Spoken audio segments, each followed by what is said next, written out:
Good afternoon. I'm Mindy Wright, a member of the CMC Board of Trustees and Assistant Vice Provost at The Ohio State University. Welcome. Today's forum, Holiday Spirits and Mixology, features panelists that will allow us to take a full spectrum look at the business of liquor, from distilling and bottling spirits to the food and beverage business of bars and restaurants, to the creative craft and showmanship of mixology. So please welcome co-founder of Middle West Spirits, Brady Konya,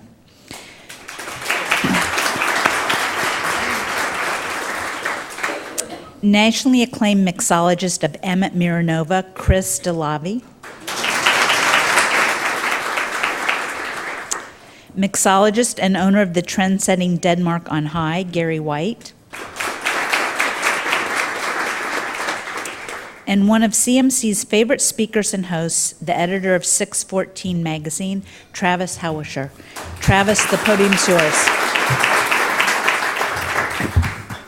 Thanks, Mindy and Jane. I had to read my bio again today in the program, and luckily I didn't have to update it because it says that I get to talk about booze for work during the day and how excited I am. And I'm like, yeah, that's perfect, because now I'm here doing this again for the second straight year. Last year we got to talk about craft beer, and now here we are going to talk about a not forgotten and also equal part of the local drink evolution, I think you would call it in Columbus, our sort of spirit scene.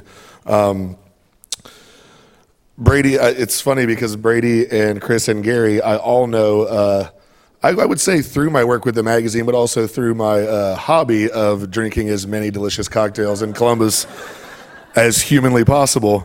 Not even always dressed this nice, so this is nice to join you guys in this historic building. Maybe we'll start there. Let's start with history. I think, and this is just kind of to the group, and while this might sound a little bit vague, I think it's always a little bit of a fascinating topic for me. Like, how did we get here? That's a little wide-reaching, but even 10 years ago in Columbus, you're not sitting down and someone's handing you a cocktail list. No one's saying barrel-aged anything. Now you're seeing this rapid evolution of kind of the consciousness and the vernacular in this whole thing. Can you guys each maybe give me, on a local level, where you saw that starting to kind of shift and change? And maybe we could even start with you, Chris, because you've kind of been, out there all around the country doing this for a while. Can you give the audience a little bit of an idea of when that sort of started to take root?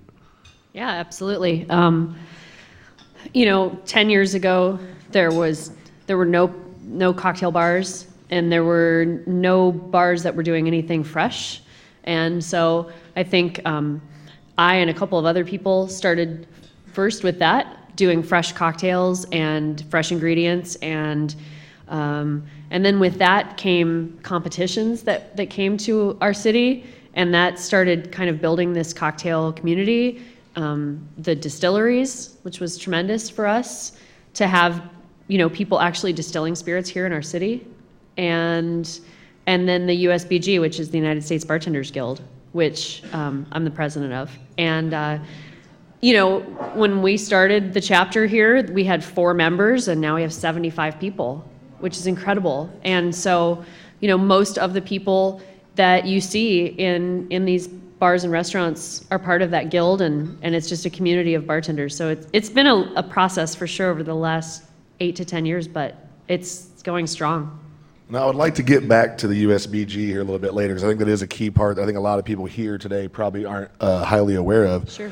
Let's just back up with what she said there real quick. She wasn't talking about creative ingredients and your own shrubs and making your own bitters. You're literally saying a couple people started making fresh cocktails. So just to give you an idea of like that sort of evolution, it's like somebody 10 years ago was like, we should start using fresh ingredients in our dishes at restaurants.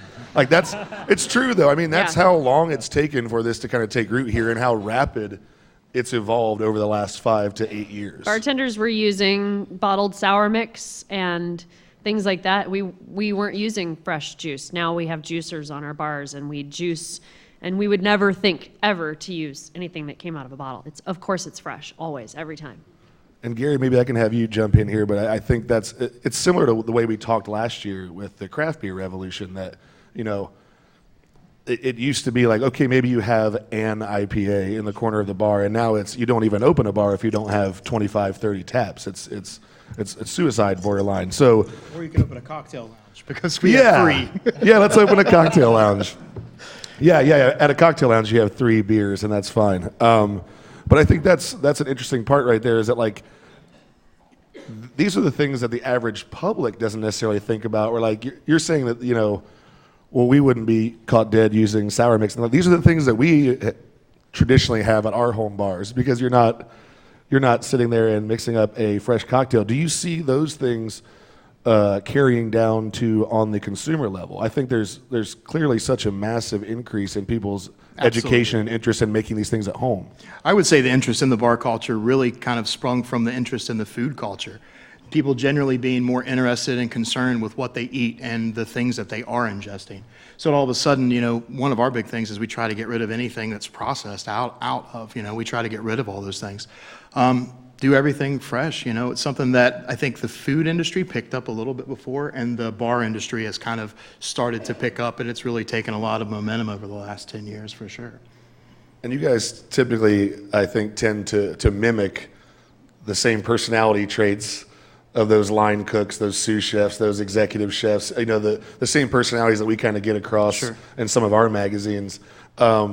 Talk a little bit about, and then we'll get to, I'd like to talk to you, Brady, here a little bit about the business side of things, but and I think we can lead with Gary maybe addressing this, and Chris, if you would like to as well. But we'll talk about the recent, like the symbiosis of having a couple of organizations like Middle West and Watershed on the ground here in Columbus producing local spirits. And do you feel like, not just from an economic level, but do you feel like that's a sort of dual way to kind of raise that consciousness where even if people aren't out going to cocktail lounges, they're getting a bottle of OYO for Christmas, or they're, picking up a bottle of Watershed vodka, and how you guys sort of the two of those things under one sector kind of team up? Yeah, absolutely. I mean, part of the whole, food and cocktail movement is really, an emphasis on locality. Where are our things coming from? It's something that I'm very concerned about. We try to source as many local ingredients as possible, and being able to have really incredible spirits that are brewed here in Columbus make a huge, huge difference. We're continually able to talk to people about these great spirits that we have kind of going on, and it's a really great range, and getting ready to get a little bit wider, if I understand Brady correctly, with a couple of different things. So, and just a small drop of sweat dripped from Brady's forehead. Maybe that's the perfect time, unless you have anything to add there, Chris. I was going to say that also has given us national attention within the last couple of years, having the distilleries and having this great cocktail scene. When I first started doing this, we were looked at in the mixology world as a secondary market, and now we're almost to the point where we're considered one of the big markets: Chicago, New York, LA, Columbus, which is tremendous, and we're getting a lot of national attention because of the USBG and because of the distilleries and the things that are happening here, which is really cool. And I think it's probably safe to say that doesn't happen without both of those things at once, not to that level. Like both of those kind of raise the tide together. So here's the nice thing. I don't know if I've ever actually said this to Brady, but this is one of those things where we want to celebrate local, and I think as Columbus and different sectors catches up with some of the bigger cities, with the New Yorks, the Chicagos, the Bostons, the LAs, you root for local, but you also want it to be good. And I think that was probably one of the biggest reliefs / joys, that when Middle West and Watershed started, putting products on the shelves, you were like, oh, this is actually really, really good. So I wanted to even ask the bartenders, were you guys, you're welcome. Thank you. But it had to have been like a nice feeling of sort of like, oh, okay, we're going to have a couple of companies making new spirits, but your ultimate goal was to put these great fresh cocktails in front of people and sort of raise the culture and change the palate. What would have happened if the local spirits weren't good enough? They wouldn't have survived. I mean, just because it's local doesn't mean it's good, and it's become this trend everywhere that, everything's got to be local. But if it's not good, then people aren't going to embrace it. People have embraced it because it's distilled very well and it's delicious. So Brady, take your bow. Good job. You guys made a good product. I think that's actually a really great segue, because what's happening in craft distilling right now isn't unlike what's happened in beer and wine over the last 20 or 30 years, what happened to farm wines in the 1970s, what happened to craft brewing in the 1980s, and then now kind of a resurgence after the correction in 2000. We're at the beginning of, I think you referenced an evolution that's been underway since 1933, since the end of Prohibition. But I think that Chris making a reference to this idea that local isn't always good is happening everywhere all over the country. And while innovation is at its highest level right now in our industry, I think there's over 900 craft distilleries nationally right now. When Middle West opened in 2009, there was 50. We were one of the first 50 to open in the country. And there's over 900 now. And a lot of those products that are coming out aren't good. And we're swimming, kind of cross-stream between people wanting to support their local purveyors and a category trying to legitimize itself amongst global brands. So to have this kind of symbiotic relationship with really talented technical bartenders is fantastic in a city that's really trying to get attention for its chops behind the bar.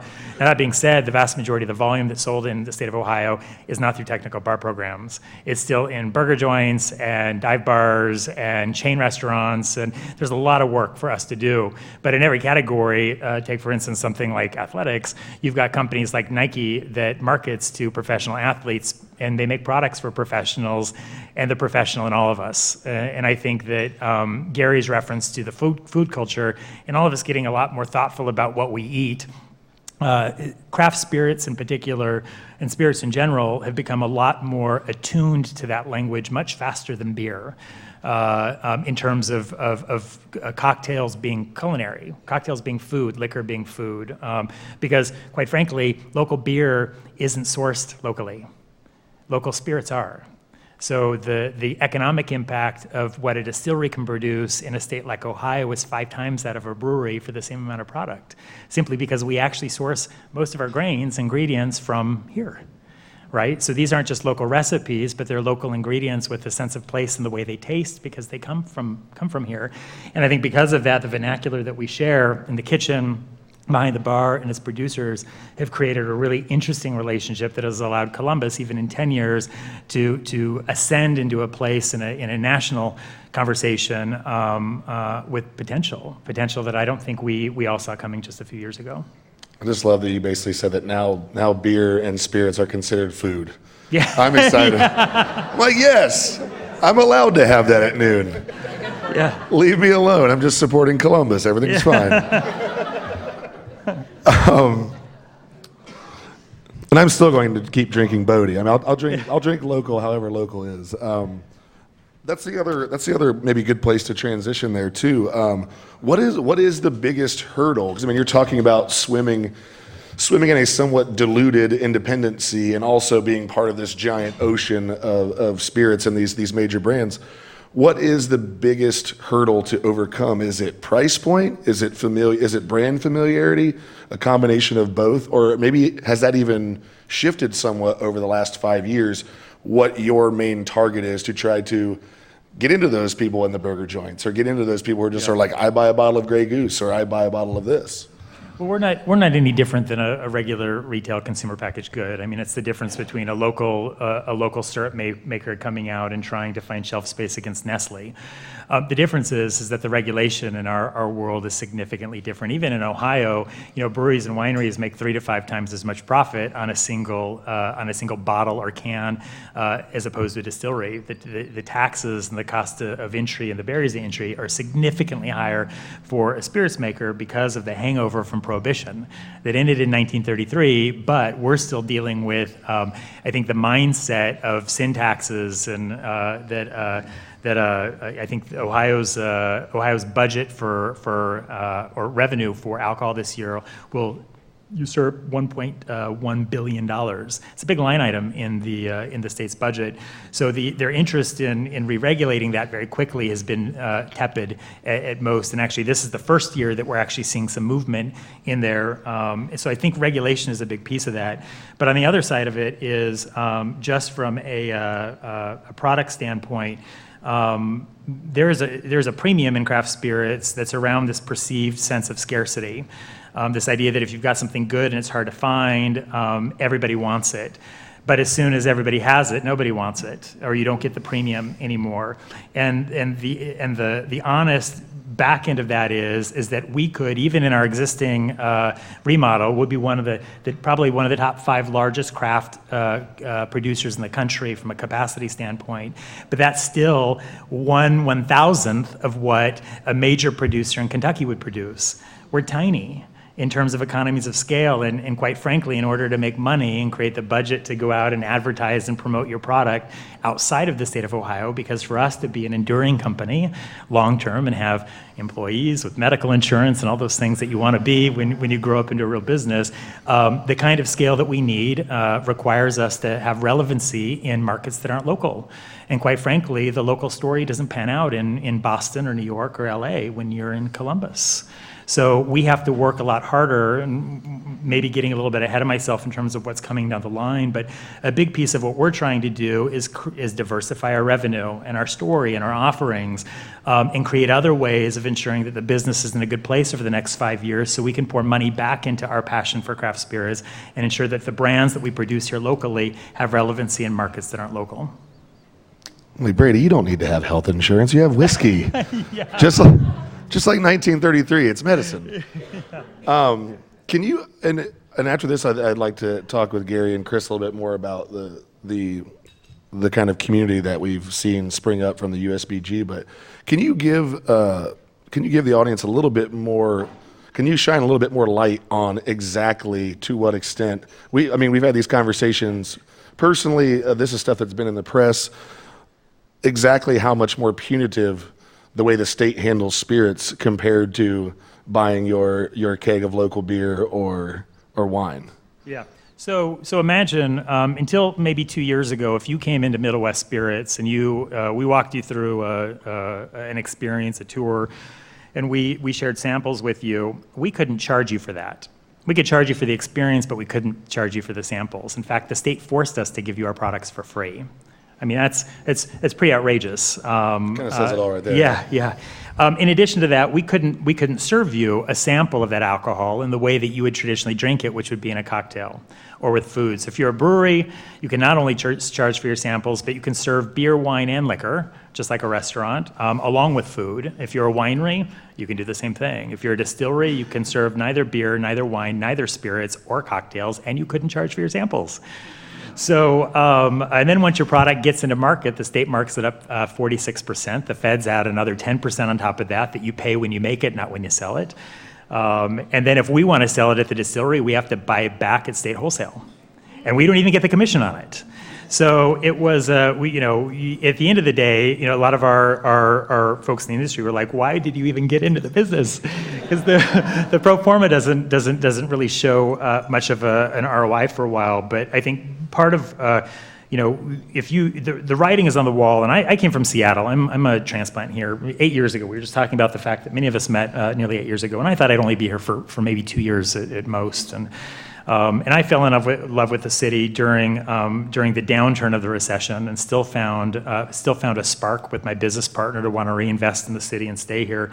But this is a long game for us, and if you look at the numbers for what's happening nationally in craft spirits, we're at the beginning of the brewing boom 20 years ago. We also recognize the fact that there wasn't a lot happening out here in Ohio, despite the fact that all the best ingredients are grown in the Midwest. Growing up drinking micro coffee and farm wine and ground zero for craft breweries out in Seattle, I came out here and we thought even with a little bit of re-regulation, a good 5-year head start on anybody else would be a good way to get it started. And quite frankly, nobody in our business, whether it's Middle West or really anybody in the craft spirits category in Ohio, is making any money. These are 401ks. Again, they're long games. And our focus, we've spent 5 years trying to re-regulate. And again, I think this is the year we're going to bust through And because of the hopefully the re-regulation by the end of the year, it'll put us in a profitability standpoint going into 2016. We can actually start paying off the loans that have allowed us to maintain our independence as an independent operator. We've never given a penny away in equity. We've always worked with banks that originate their funding here in Ohio to keep it local, and it's been hard.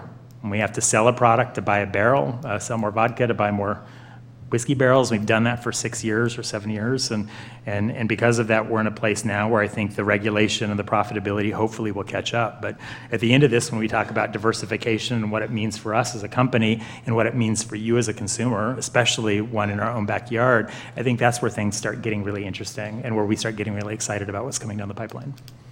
See, now it's almost Christmas. I know you guys are going to buy a bottle of something for somebody. Reach for that local bottle, because you just heard everything that it went into to get it onto the shelves. Yeah. You need to go for a Watershed or a Middle West.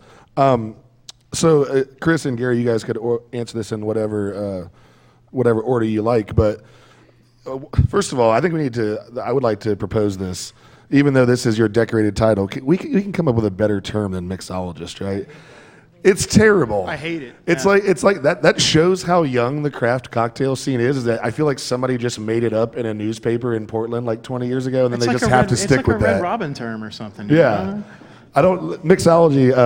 So here's the thing, and this is what I like about the Bartenders Guild, is that these are bartenders. These aren't just bartenders. These are not the bartenders that you grew up with that have just got a towel around their belt and twisting off a bottle cap or pouring a couple bottles together. In the local cocktail scene, I would put it on par with music, art, the local beer scene. These are often this is your sort of denizen of creative people in Columbus, and it's been really fun to see the people that are even joining the scene in the last year or two that have no experience in the service industry, or maybe they're a former line cook or they're a bass player. I have no idea, but can you guys talk to how much fun it is to kind of, and you guys are on somewhat of the older side of that, and you can see the age range for a. I just had a hey, look, it's in here. Watch it, buddy. It says several years of a mixology. But really though, but you guys are two of the sort of the part of the veteran class of that I think kind of brings people in through the younger side. And can you just talk about how much fun it's been to see that? Like you said, 75 members, and this is throughout the city, and the collaboration, the creative spirit that kind of comes out of that. It's tremendous. It warms my heart, to see what we've built, and I'm very blessed because I've chosen this as my career, and like you said, it's not just, the bartender that you grew up knowing. It is a lucrative career. It's something that I have built, and I love what I do. I'm very blessed. And I think that Gary probably agrees. Oh, absolutely. With that. Absolutely. This, it's been an amazing ride, starting with, the whole Denmark thing, but my entire bar career, my entire career, I'm sitting here in front of a group of people talking about something that I'm really passionate about and love to do. And I tell people almost every day that come into my place, I have one of the best jobs on the face of the earth. I get to interact with people. I get to throw out thought seeds. I get to talk about local stuff. I get to make at least a little bit of impact in the way that people are kind of thinking, or at least get them to think about a few things.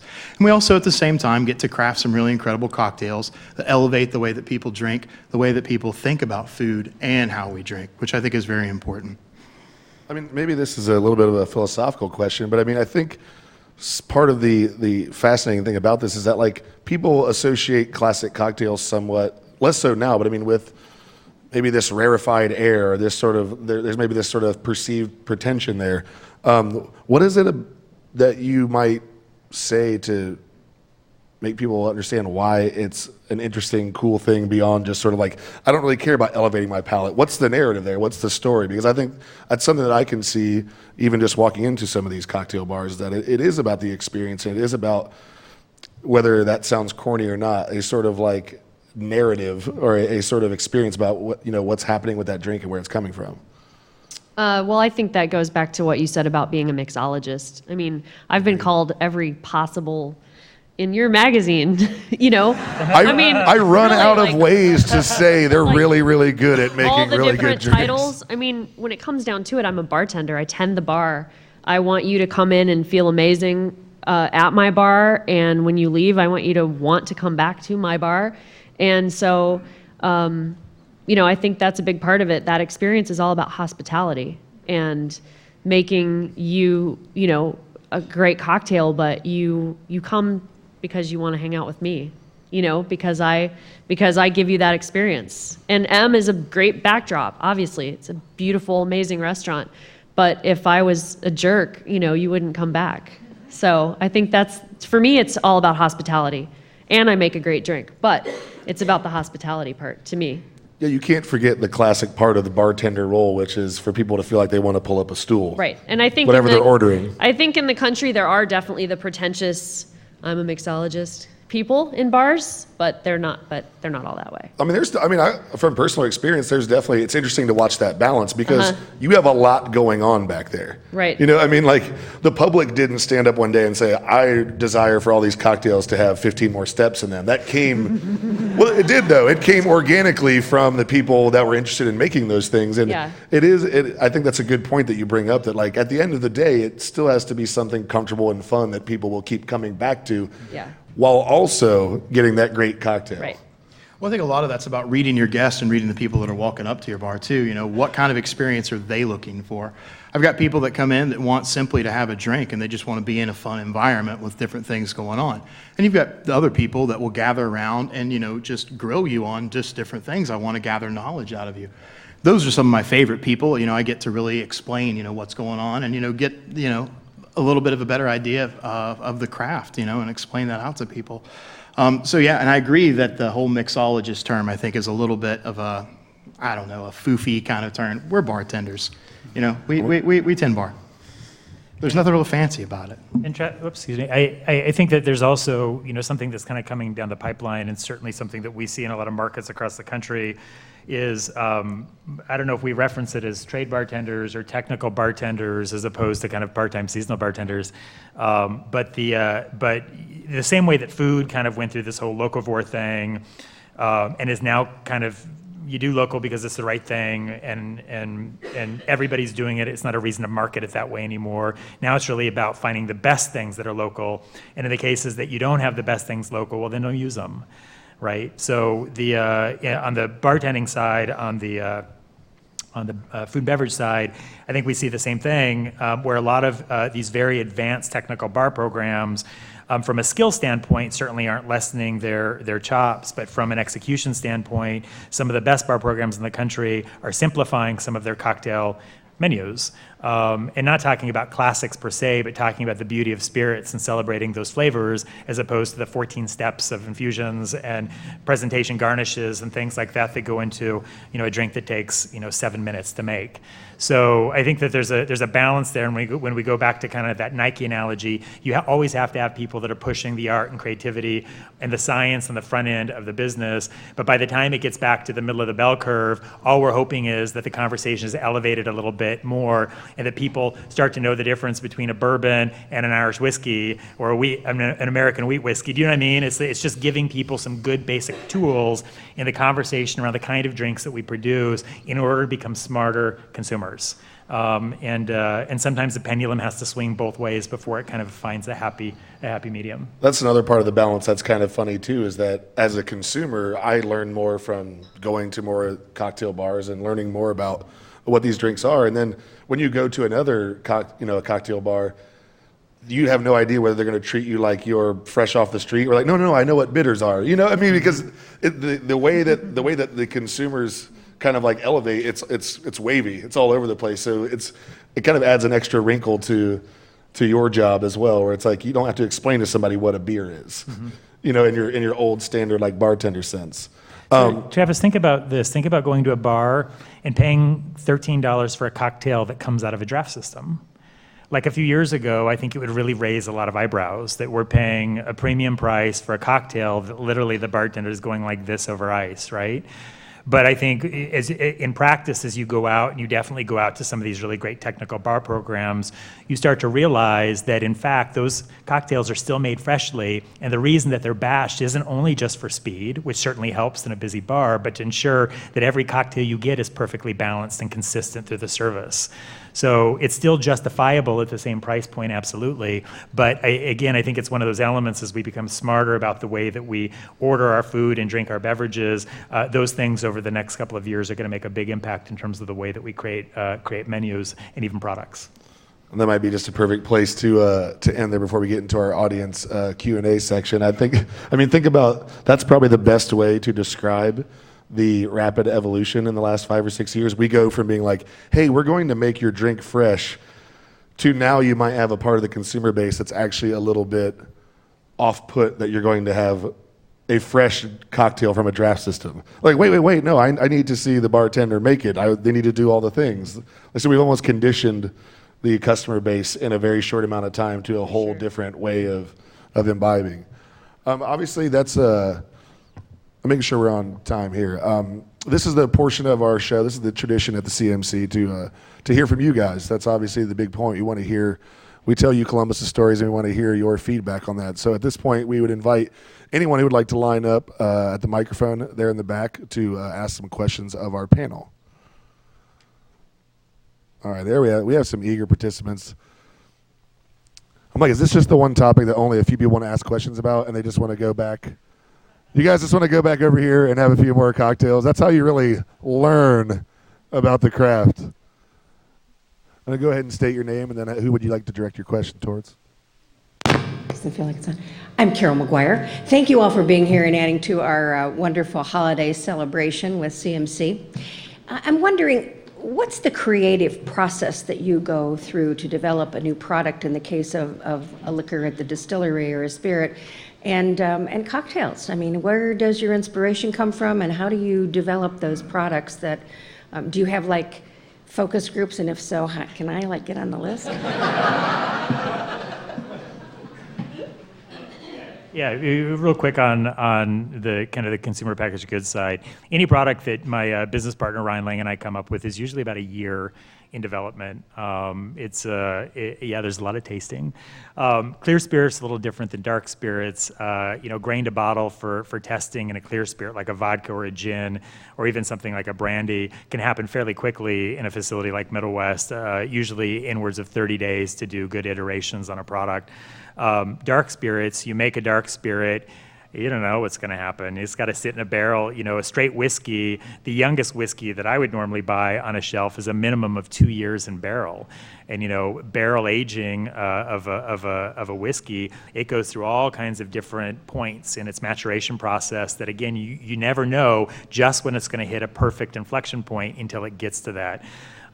So that's a part of it. Not only is it really difficult financially to get to the shelves, but we're pretty sure it's going to be good. Let's just wait. Yeah. But I think to your point, it's a little bit, for us, it's a little bit different.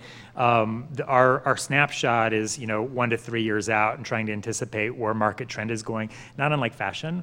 In Columbus, my partner works out at Abercrombie, and they're working always 18 months out, and we're kind of on the same product cycle, trying to anticipate, is gin going to cycle like corduroy again this year? Is it? Yeah, I mean, it's what's going to be popular, and also where the premium is in the industry, and our supply chains are much longer and much bigger for us to resolve these things. But I'll tell you, for 4 years, we didn't focus group our products. Ryan and I made products that we loved. We did things that we thought were true to our place of origin, and always trying to find a different way of representing our philosophy in the products we made. And when we did sample them, because we've always referenced Middle West as a culinary creative company and a culinary company as opposed to manufacturer, we tended to bring our friends in that ran kitchens, so chefs, certainly trade bartenders that had great palates, to come in and challenge some of our ideas and our thoughts about where the product was going. Moving forward, that may change. So if you're interested, leave me your business card before we wrap up today. So that's one thing I don't want to miss there about saying that. I think that goes for the rest of the bartenders in the cocktail scene too, is that there's ideas being shared back and forth amongst one another, but it's mostly people really, really interested in the craft and they have their own inspirations and their own sort of like travels and journeys and putting their own spin on drinks. And just as a result of many, many people doing that, you have this new scene, as opposed to everybody paying too much attention to local trends and who likes what. You put a product on the shelf or a product on the bar that you really like, and I think the customers kind of come with that a little bit. So I think that's a really unique thing about a young local industry, kind of like what we have right now. And both of those spirits you drank tonight or today, boy, cocktails at 11. It's a good day. I know two of the bottles of Ohio, the honey vanilla bean and the stone fruit, those recipes were both impacted in significant ways by the production kitchen and our work with Jenny Britton Bauer back in the day a few years ago. So big redirects in our recipe development based on shared supply chains and some off-the-wall conversations. And it is important, even from just a local partnership standpoint, whether it's from the trade or from our trade. There's a lot of collaboration and connective tissue between companies here. So. Thank you. All right, next question. Hi, I'm Beth Irvin. I'm with Experience Columbus. At Experience Columbus, our job is to showcase the best of Columbus to the world, and I want to thank you for being a part of the best of Columbus. We really appreciate all the work you do. Recently, we've gotten, or not recently, for several years, we've gotten a lot of national attention to our artisan distilleries and our craft cocktail scene. And to do that, you have to be in some way distinctive, and I'd love to hear your thoughts on how our scene may be distinctive from that in other cities.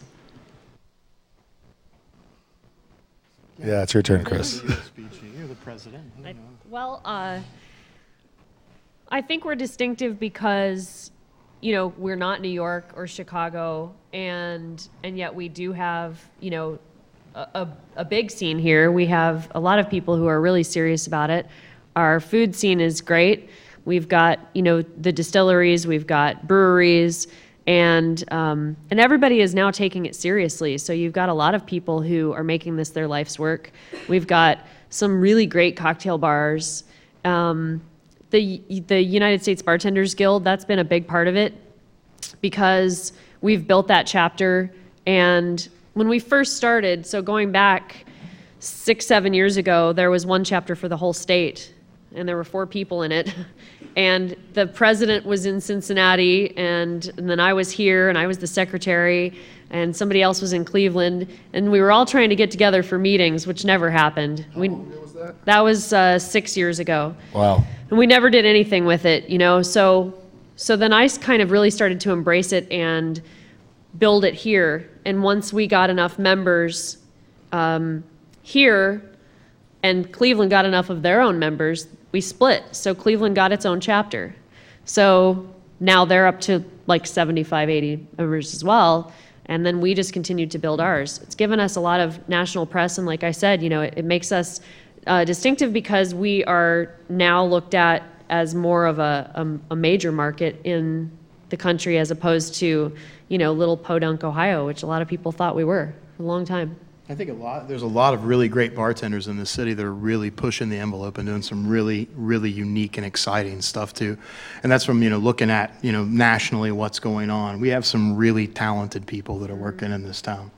Travis, there's something that, maybe not something that I said, but something that I heard in a conversation that I had a few months ago. So a gentleman from the Wall Street Journal called and was asking about Columbus, and we had a good conversation, and he said, in all my visits to Columbus, and something that we're kind of seeing nationally, and Columbus is a part of this, is there's a certain level of authenticity in the work, in the trade, in the service that happens here, that when you go to New York and LA and San Francisco and Seattle, a lot of the ideas are replicated off of ideas that actually happen in the Midwest. And it's something that living here, you don't see as much because we sit in the soup here, right?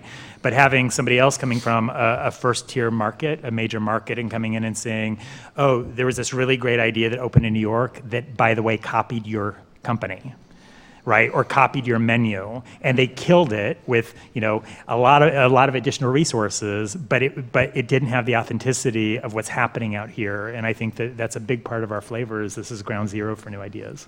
Yeah, Columbus is one of the key ingredients. It doesn't just happen to be the soil where this is growing. When you say, and just to add to that question, if I could, when you say we're starting to be considered a major market, is that you mean from the press standpoint, from brand ambassadors, from other spirit companies, and also with the locals? Or can you give us an idea of what that means in terms of like economically, not just like reputation, but where are you seeing most of that impact in terms of us being seen differently? From all of that, I mean, brands, one thing that we do with USBG is we bring in brand ambassadors. So we'll bring in somebody from Scotland to talk about their scotch, or from Kentucky to talk about their bourbon. And it's not worth it to send somebody from Scotland if you've got 6 people sitting in a room. Although they could have done Ohio in one day 6 years ago. Now they have to make 2 stops. But now, we're getting that recognition.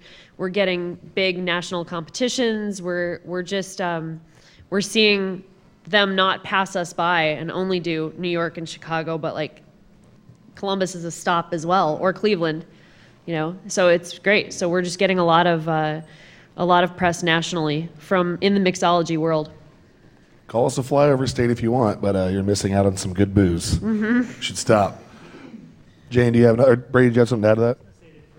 Brand side of the business, but there's also the business side. And I remember Ryan and I stumbled across a presentation and somebody that was giving the presentation that had maybe a few too many things to drink down at a conference in New Orleans a year or two ago. And he had referenced that for their company, a very large brown spirits company, that while Ohio was the 9th largest market for them in the U.S., it was the number 1 most profitable. And I think that resources follow money. And as a market, I think we need to embrace that. Mm-hmm. Thank you for being here. I'm Jane Scott. I have a dozen questions for you, so I'm trying to narrow it down. I was in the winery business for 22 years, and the first winery here in Columbus, and it was tough, really, really tough. When we first started in the business, there were 25 wineries in Ohio, and now I think the last count, there are 225 licenses in the state. So we went through a lot of the same evolution that you all are doing now. My question to you, probably to Brady, I can remember having some extremely interesting conversation with bankers early on. Can you explain how you're working with the financial institutions and helping them understand that whiskey in a barrel isn't going to produce anything for 3 years? And has the community, are they getting that? Are they supporting you? Yeah, that's a great question. I grin and grimace at the same time. How many people here work for banks, by the way? I saw Chase earlier. We've had I think a good run over the last 7 years. I'll tell you, when we launched Middle West, we presented the idea in 2008 to 17 banks, national, regional, and local. 16 said no. That was also alongside the recession. So it was a fully funded project initially, and then the bottom dropped out of the market, and Ryan and I lost our life savings like everybody else did, and all of our notes came due, and we had to pay for the distillery with something. So we went out and we sold the project to banks, and they said, if you were a Subway, we would give you money, but we don't know anything about a distillery. Only one bank came to our side, and that was KeyBank out of Cleveland, and they fought for us and were able to secure a loan, but not without several reapplications. In fact, the only reason we got our first loan, and I always love referencing this, was because of the Independent Restaurant Association here in Columbus. We actually got declined for our financing, and we went back on appeal with the SBA with 50% collateral. So any bankers in here, that should make you, I guess, smile and grimace, because it's usually only 5 to 10% down, but 50% in collateral, and a list of 50 restaurants led by Liz Lesner at the time that said, if Brady and Ryan build it, we will come. And as a result of that, we got our financing, and that's the only reason why. So we try to pay that back every day, but a couple of years after that, we refied and had a great relationship for a few years with Huntington.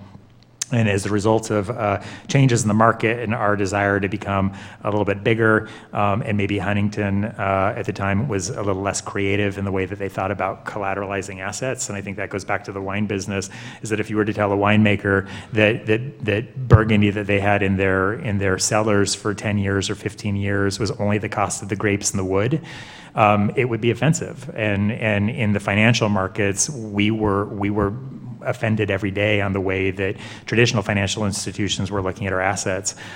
We currently work with a great bank locally called Heartland. Scott McComb, the bank president there, has worked with us for a few years and being very thoughtful and creative about the way that we collateralize the things that we own as a company. And as a result of that, announced earlier this year, 2 different properties, each with about $3 million in capital investments going into them this year. So the opportunity for us has increased over time, and the more local we become, the more support we've seen on the financing side. But it's not for the faint-hearted at all. It's definitely a challenging model that we're only at the beginning of, as a category, really figuring out. Hi, thanks for being here today. I'm very curious, I don't know if I made up this fact, if it's true, but did the mixed drink movement come out of Prohibition and, really masking the flavor of bad booze? And if so, I mean, I'm really curious about the evolution. And then you mentioned it kind of as fashion. Are there, favorites now, or do you go through kind of an evolution of, best drinks or next drinks? That's how my home bar evolved. Yeah, I mean, that's how I learned how to mix drinks. How about you guys? Well, mixed drinks started before Prohibition, long before. The mint julep dates back to the mid 1800s. I mean, so there were some really, really special cocktails that were created long before 1920. And yes, there were a lot of cocktails made during that time too, and they were trying to mask the bad booze. There wasn't a lot of booze, and the ones that people could make, gin in their bathtub, that really did happen, and it was bad and could have killed people. So, but some of the most classic cocktails that you think of when you think of classic cocktails were all made prior to Prohibition. And maybe this would be a good thing to wrap up on here, but I think this is kind of, again, part of this constant evolution. You're bringing a certain part of the populace up to speed with sort of craft cocktails and classic cocktails, at all times. And you're also catering to a further evolving base that's like, yes, I know what an old fashioned is. Now I want to try your barrel aged X, or now I want to, what's the new thing that you're working on? Maybe you guys could talk a little bit about that. And I think, Brady, you could even weigh in on that too in terms of the products you're trying to put out. Because you guys are doing, different things, different takes with your pumpernickel rye just coming out. What is the balance between sort of like, maybe it's even the decision between like focusing more on improving the quality and going forward with like you said, something more simple, not a 12-step cocktail, or with your vodka or with your whiskey, or let's specialize, let's go niche, let's go more creative. Is that a sort of a constant battle that you guys go through in each areas of what you're doing? Well, I think that it's really important to kind of know the rules to be able to break them or bend them. And that's really kind of how I look at, the classic recipes. It's really important to kind of have that, be able to explain it to people, but then be able to understand and have that knowledge of how those things are typically put together. Then you can start to manipulate the flavors really quickly. So once you understand kind of the base formulas that a lot of things are put together in, once you then start adding kind of new techniques and interesting infusions or interesting submixers, then you start to really kind of break outside of that and push cocktails in a different way completely. But I think it's very important to know that history of where it comes from, and really just know what to break, know what rules to break then. Real quickly before we turn things back over to Mindy for today, and I do want to thank you guys, which she will thank you as well, for having this conversation. Real quickly before to go to her, give me one drink that you're really enjoying making right now and one drink that you'd rather just not. Vodka and soda can go away as far as I'm concerned. It's, there you go. It is what it is in its recipe. It's Mike. I have a lot of drinks that I really love to make. My current favorite is a cocktail called The Written Word. It's one of my original creations. It's a play on the Last Word, one of my favorite cocktails, but it utilizes yellow chartreuse, Rittenhouse rye, a strawberry basil jam that we make in-house, lemon juice and honey. And that's all kind of shaken down together and presented with a strawberry and like a lemon twist garnish. Really, really incredible, and it packs a really, really awesome boozy punch. All right, well, if you guys don't know what half of that is, like I don't, you should go check that out as soon as you I'll be more than happy to explain it to me. Come on down to Denmark, I'll show you. And with that, we'll turn it back over to Mindy. Well, I hope you all enjoyed today's forum. You can view and share today's forum and all of our forums on CTV Columbus Television, on WOSU and PBS affiliates statewide through the Ohio Channel, and anytime on CMC's website via YouTube. Let's thank our speakers, Travis Howisher, Brady Konya, Chris DeLavi, and Gary White.